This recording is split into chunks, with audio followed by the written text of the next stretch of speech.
more than a tagline that the game is, you know, by racers for racers. It literally is. Like, it's been made by a community of, like, you know, I think there's over 80,000 people. We knew that we wanted to involve the players right from the beginning of the project. So we had this great concept, you know, we put it out there via our own development, our own crowdfunding platform, WMD Portal.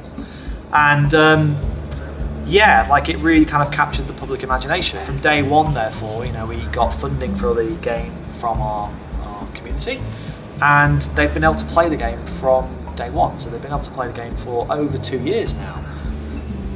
We treat them like staff members, you know, they're involved continually. They can talk to us directly, they can private message me if they want, you know, they can talk to anybody on any department at any time.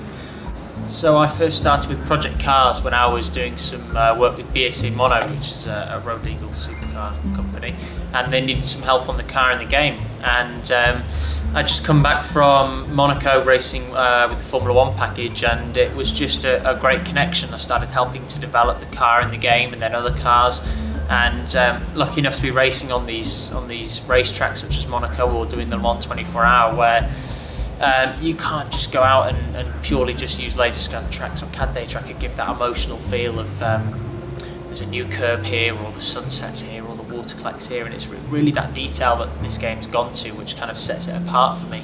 So Project Cars is like, it's the first AAA game to ever be done this way.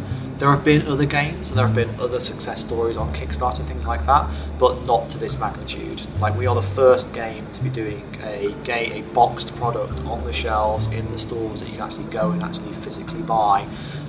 Whereas many of the other games are maybe iPhone games or a downloadable like Xbox Live Arcade or Steam game.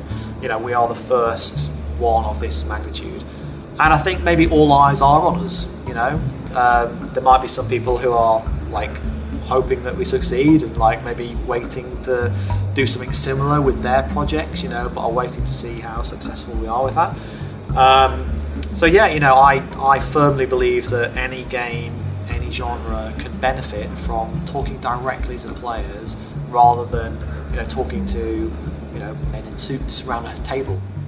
How many cars and how many Don't tracks? ask that. I'm never going to answer that question. But I've been on, this can go on the camera, that's fine, but we never kind of enter a numbers game when it comes to like talking about car tracks.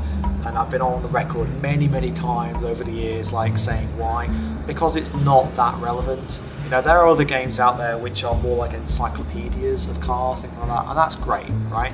No one ever asks how many guns there are in Call of Duty compared to Battlefield, yeah? It's about the experience. And some people will say, oh, well, you're hiding from the numbers then. You're like, because you haven't got as many as the competition. Well, we do. We have more than the competition, you know, in some ways, not as many in others, yeah? But we have the largest track roster of any recent racing game, and that's more important to us because, you know, we're here at Brands Hatch. It's a fantastic track. You could get in any car and having a fantastic time here, you know? So the tracks are extremely important.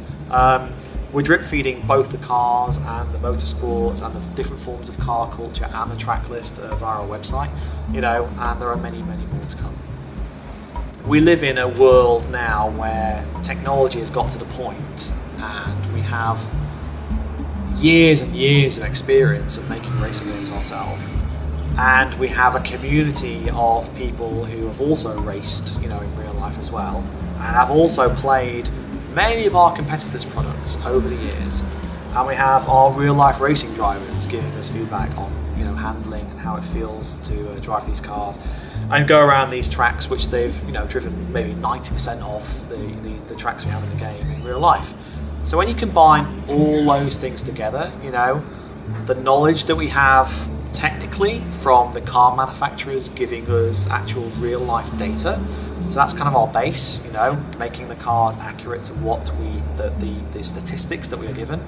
We have the emotional aspect of that as well, like getting out in the cars ourselves and actually driving them ourselves and feeling that emotion and feeling like the weight transfer and balance and things like that, yeah. We have a state-of-the-art physics engine which powers the entire thing, you know, does incredible things, you know, in terms of the tyre model and things like that. We then have, as I said, our racing drivers who then give us that last extra 10% of what it is, you know, the authentic feel. And then, you know, we have our community, you know, giving us feedback as well, saying, I found this car extremely hard to actually drive, you know, and we then have to kind of balance that with like, well, that's because it is really hard to drive in real life, you know. And a lot of people compare it to other games and go, oh, I prefer how it feels in this game. Well, okay, maybe that game isn't quite accurate then in that case.